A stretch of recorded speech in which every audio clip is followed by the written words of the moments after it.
तो आज की वीडियो पर मैं आप लोगों के लिए एक्सप्लेन करने वाला हूँ record of the immortal to immortality का लेटेस्ट एपिसोड को। अगर आप लोगों ने इसका पहला एपिसोड को नहीं देखा है तो देख लेना, लिंक मैंने डिस्क्रिप्शन की टॉप पर दे दिया है। इस एपिसोड की स्टोरी में हम देखते हैं कि हाली ने अपनी फॉर्मेशन का पूरा यूज करके वो दरवाजा तोड़ दिया जो उसको रुक रहा था और बस बंदा एक और लेवल ऊपर चला गया, आर्ट फ्लेम को एब्जॉर्ब कर लिया। लेकिन रुको रुको रुको, एक कहानी ही खत्म होने वाली नहीं थी भाई, यहाँ गेम और भी इंटेंस होने वाली है। ये विंड और थंडर की विंग्स सिर्फ उड़ने के लिए नहीं है बल्कि हाली को एक जगह से दूसरी जगह इंस्टेंटली टेलीपोर्ट भी कर सकती है। इसलिए बेंजिंग इन विंग्स वो हर हाल में वापस आ रहा था। लेकिन हाली भी स्मार्ट है, बंदा इस बात का पूरा फायदा उठाने वाला है ताकि विंग्स उसके कंट्रोल में आ जाए। नॉर्मल कंडीशन में भी विंग्स की स्पीड एकदम खतरनाक है। अब हाली का प्लान सिंपल है, वो धीरे धीरे इसकी लिमिट को टेस्ट करेगा लेकिन बिना किसी बेवकूफी के, क्योंकि अगर कंट्रोल ना हो तो ये पावर उसको नुकसान पहुंचा सकता है। भाई यह पावर का असली लेवल देखने को मिलेगा। हाली आपसे स्पीड नहीं बल्कि पोर्टल टेक्निक भी सीख रहा है। ये विंग्स इतनी पावरफुल है कि वो इंस्टेंट टेलीपोर्ट भी कर सकता है। बंदा फुल एक्साइटेड है, उसको ऐसा लग रहा है कि एक खजाना उसके हाथ लगने का कोई ना कोई रीजन जरूरत है। लेकिन तभी जोर से खींच झटका लगता है, एक प्रॉब्लम आ जाती है। ये विंग सारा एनर्जी कंज्यूम करती है, हाली इसको लगातार यूज नहीं कर सकता वरना उसका पावर खत्म हो जाएगी। इसलिए बंदा डिसाइड करता है कि ये पावर सिर्फ तभी यूज करेगा जब सांस में जरूरत हो। साथ ही उसको ये भी समझ आता है कि सिचुएशन भी अभी ठीक नहीं है। भाई यहाँ से निकलने का सिर्फ एक ही तरीका हो सकता है। हाली को वेन्यू की बारी आ रही है जो एक टेलीपोर्टेशन फॉर्मेशन के बारे में बता रहा था। फैन भी उसी फॉर्मेशन का जिक्र कर रहा था, तो हो सकता है कि यही रास्ता हो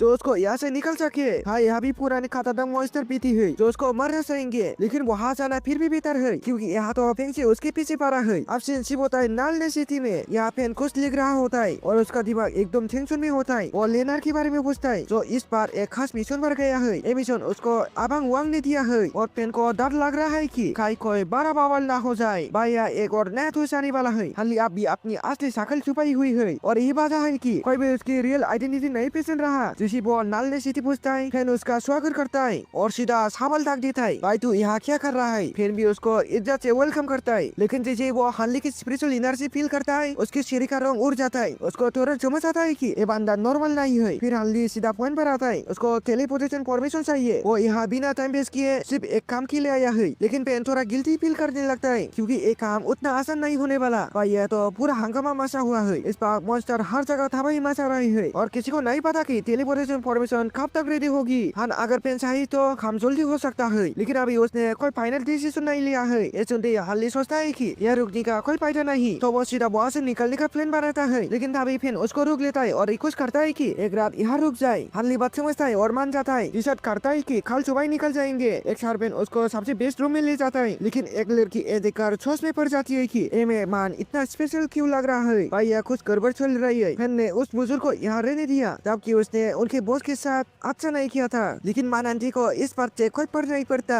वो तो हाली से दोस्ती करने का सोच रहा है। जब वो लड़की वहाँ से जा रही होती है उसकी आंखों में एक अजीब सी शक की छाया होती है। सिंसिप होता है हाली के कमरे में, वो अंदर एक सीक्रेट फॉर्मेशन सेट कर रहा है और एकदम रिलैक्स फील करता है क्योंकि यहाँ कोई भी कल्टीवेटर नहीं है। लेकिन तभी फैन अंदर आता है, वो देखकर हंस देता है क्योंकि उसको लगता है कि हाली अब तक उन पर भरोसा नहीं कर रहा था। तो अपनी सेफ्टी के लिए इतनी तैयारी कर रहा है। हाली अब तक सोया नहीं है क्योंकि उसको पता है कि फैन यहाँ आने वाला है। उसको मैसेज हो रहा है कि फैन के पास कोई इम्पोर्टेंट बात है जो वो शेयर करना चाहता है। लेकिन जैसे फैन बात को और स्ट्रगल की तरफ ले जाने लगता है, हाली का इंटरेस्ट एकदम खत्म हो जाता है। उसको ऐसा पॉलिटिक्स में कोई दिलचस्प नहीं। फैन ऐसा समझ आता है और सीधा उसका नाम लेकर बुलाता है हाली। हाली एकदम शॉक हो जाता है, लेकिन फिर भी अपनी असली आइडेंटिटी छुपाने की कोशिश करता है। पर है क्या, फैन को पहले से सब पता होता है। उसने हाली की बॉडी से निकलने वाली एनर्जी से पहचान लिया था कि ये वही बंदा है। हाली इसको सुनकर एकदम डाउट में आ जाता है। उसको यकीन ही नहीं होता कि फैन ऐसे कैसे सुन गया। हाली सोचने लगता है कि शायद उसकी बेस बदलने की टेक्निक फैन जैसी बंदी से नहीं छुप सकती। असल बात यह है कि फैन अब तक छुर नहीं था, लेकिन जो चीज उसको यकीन दिलाई वो थी हाली की बॉडी की नेचुरल चेंज। हान भाई फैन एकदम सेंसिटिव है खुशबू को लेकर। बचपन से उसका सेंस और स्मेल इतना तेज है कि वो किसी को भी सिर्फ उसकी बॉडी की सेंस से पहचान सकता है। पहले तो दोनों की बीच दूरी थी, इसलिए फैन को कंफर्म नहीं हो रहा था। लेकिन जैसे हाली उसके करीब आया, फैन ने उसकी सेंस पहचान ली और एकदम श्योर हो गया कि ये वही बंदा है। अब और छुपाने की कोई फायदा नहीं था, तो हाली ने अपनी असली आइडेंटिटी रिवील कर दी। फैन का रिएक्शन देखने लायक था। फैन हाली को बताता है कि थोड़ा से करना सा एकदम तबाही का शिकार हो चुका है, एकदम अचानक। एक बार शैतानी ताकत के अटैक टूट पड़े। कोई नहीं जानता कि ये सब कैसे शुरू हुआ, लेकिन फैन को टेंशन हो रहा है कि क्योंकि एक भी मेंबर जिंदा नहीं बचा। हाली को कुछ बातें पहले से ही वेनिंगो से पता चल चुकी थी। इसलिए उसको समझ आता है कि यहाँ कुछ बड़ा गड़बड़ चल रहा है। फिर हनली से रिक्वेस्ट करता है कि वो उनकी हेल्प करे और उन शो को खत्म करे। लेकिन हनली को पूरी कहानी में कुछ अजीब लग रहा है। उसको यकीन नहीं होता कि उन जैसे लोग बिना किसी बेकिंग के इतनी बारी शेक पर अटैक कर सकती है। वो अंदाजा लगाता है कि जरूरत पर्दे के पीछे कोई और बड़ी पावर है जो ऐसा कंट्रोल कर रही है। फैन भी एक बार मानता है क्योंकि उनका असल मकसद खुश हो रही है। शायद उसको शेक से कोई खास चीज चाहिए, लेकिन अभी तक उसको वो मिला नहीं, इसलिए थोड़ी देर के लिए सब चुप है। हनली को सब समझ आता है और उसको ये भी क्लियर हो जाता है कि फैन ने अपनी जिंदगी बचाने के लिए वो नेका बनने का डिसीजन क्यों लिया, क्योंकि ये मौत से बेहतर था। हनली अपनी जर्नी में बहुत कुछ देख चुका था। उसको लोग आसानी से ट्रस्ट नहीं करते और अगर शेक के पूरे लीडर का सपोर्ट ना होता तो शायद वो कब का मर चुका होता। यही वजह है कि फैन ने कसम खा लिया है कि वो खुद शेक की विरासत को वापस खड़ा करेगा और अपनी लॉस नोना को ढूंढने के लिए जान लगा देगा। फैन हनली की मदद के लिए कुछ भी करने के लिए रेडी है, बस एक शर्त, हनली को भी उसके साथ देना होगा।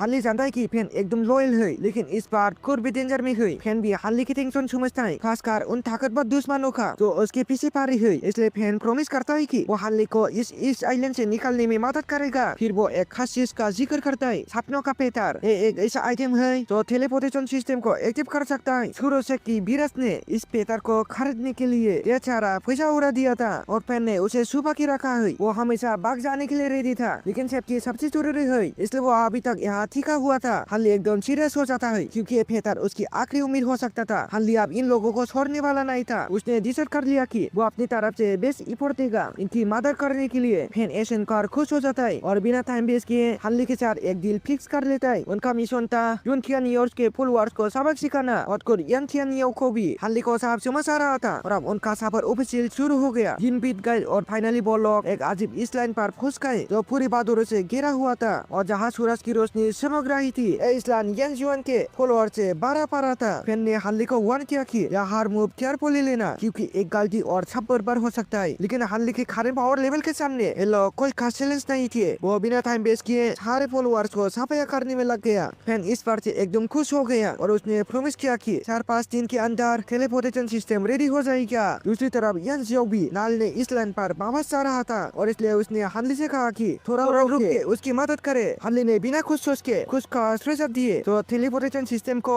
और जल्दी रेडी कर सके और फिर बाघ तेज गति से आगे बढ़ने लगा। हनली अभी भी नाल ने इस लैंड पर ही अटका पड़ा था और उसका पूरा ध्यान एक ही चीज पर था, फेंसी के लगाए गए सील को तोड़ना। लेकिन दिक्कत ये थी कि ये सिर्फ एक नॉर्मल सील नहीं था, बल्कि उसकी एनर्जी फ्लो को ब्लॉक करने के साथ साथ उसके अंदर इंजर भी कर रहा था। हनली फिलहाल सिर्फ अभी अपनी एनर्जी को कंट्रोल कर सकता था, लेकिन इस सील को तोड़ना उसके लिए काफी मुश्किल हो रहा था। और सबसे बड़ा टेंशन ये था कि उसने फेंसी की चर किया, उसके बाद उसे सेंसी जाने देना इम्पॉसिबल था। वो जानता था कि फेंसी उतना भी रूथलेस नहीं जितना डीमन क्लैन का इंसानों की सीधी पॉलिटिक्स की होती है, लेकिन इसका ये मतलब बिल्कुल भी नहीं था कि वो उसे माफ कर देगा। हनली ने सोचा कि फिलहाल इस सब बातों को साथ में रखना ही बेहतर होगा और सिर्फ अपनी प्लान के मुताबिक खेलना पड़ेगा। लेकिन अब एक नया ट्विस्ट आ चुका था क्योंकि यूनियो किसी को नाल ने इस लैंड पर लेके आया था। एक ऐसा शख्स जो हनली के लिए एकदम अनजान नहीं था। वो एक हॉर्बल कल्टिवेटर था जो नेक्स्ट रिलेंट तक पहुंच चुका था और उसका यहाँ आने का रीजन था यूनियो से अपनी पुरानी दिल का हिसाब लेना। ये दिल थी मेलोडी शेक की, मतलब जो हमने पहले शुरू से कहा था ना वही शेक है। इंग्लिश में उस शेक की नाम को मेलोडी कहता है। ये दिल थी मेलोडी शेक की एक डिसेबल सी शादी और ज्यादा चांसेस थे कि ये शादी उसी लड़की से फिक्स थी जो हनली से प्लान का एक हिस्सा थी। यूनथियन जोका खान अब उसकी सार पड़ने वाला था। हर बाबल ये था कि उसकी सर और भी छेले सामसे थे। अब सवाल ये था कि अगर हुली उसको ऊपर पहुंचाने का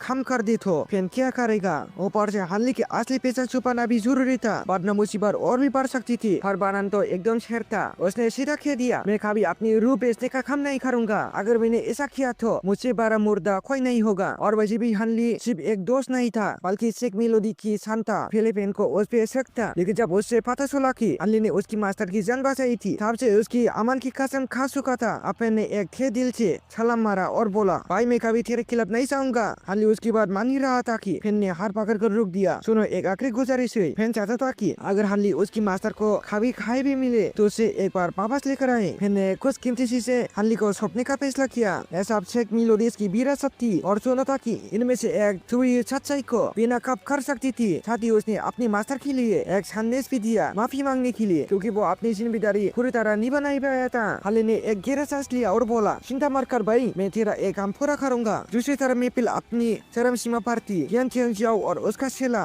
म्यू जोंगन एकदम मजे लुट रहे थे, मगर म्यू को एक चीज चुभ रही थी क्योंकि अब तक कोई लड़की उसका स्वागत करने के लिए नहीं आई थी। लेकिन फिर वो फल भी आ गया तो उसका दिल खुश करने वाला था। मिलू रिचेक की हासिल लड़कियां आई और आग लगाने वाली डांस से पूरा मॉल तपता दिया। पहले तो म्यूजिक कान बोर हो रहा था और जैसी लड़कियों की आदत चली उसकी हंसी वापस आ गई और तभी फैन की एंट्री हुई। उसकी खूबसूरती देख के म्यू की हवा टाइट हो गई, एकदम साल्टिंग मोड में चला गया और यहीं पे एपिसोड खत्म हो गया। अगर आपको मेरे एक्सप्लेनेशन पसंद नहीं है तो लाइक तो को शेयर करो और चैनल को सब्सक्राइब कर लो। नेक्स्ट एपिसोड और भी मजेदार होने वाला है तो घंटी दबा लो ताकि एक भी अपडेट मिस ना हो। और अगर तुम ना मेरे से बात करना चाहते हो तो व्हाट्सएप ग्रुप में आ जाना, मैं बाबर साहब से बात करता हूँ। मिलते हैं अगली वीडियो में। Thanks for watching.